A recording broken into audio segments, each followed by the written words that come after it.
we have a very mature audience, and there are subscribers too. So 70% of our audience identifies in our annual surveys as being over the age of 65. Okay. We're so great. They're coming, they're subscribing, they come to every concert, they love it. And so of course we have to keep their experience in mind. So one of the sort of transitional things we did for the first few shows was we printed half sheets of paper, just the program, just what was being Okay. played on stage in the ugliest way possible. I didn't even paper slice it straight down. I mean, I made it so unattractive.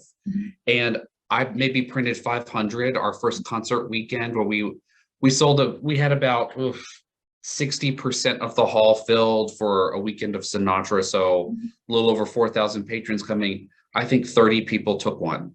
Wow. So I think that what we experienced here was patrons all brought their cell phone, minus a handful. There were some very old patrons, probably in their late 80s, early 90s, who they didn't have a cell phone, they leave it at home. Of course, we got that. We understood that. We shared this little piece of paper with them that takes us 15 minutes to create because the program already exists.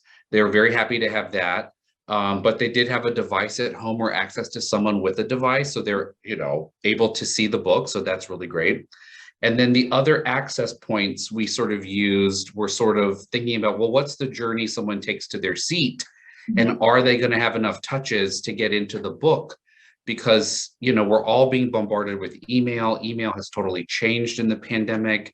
I worry all the time about deliverability and getting through to people. So we also had in the hall, outside of every door, a big, huge lollipop sign with the QR code you could scan and the text instructions.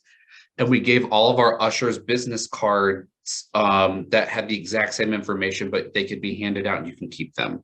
And then every usher was there to help, and they had been trained by one of our staff members how to scan the QR code, how to pull it up, how to leave it, even just open and saved on a tab in your browser.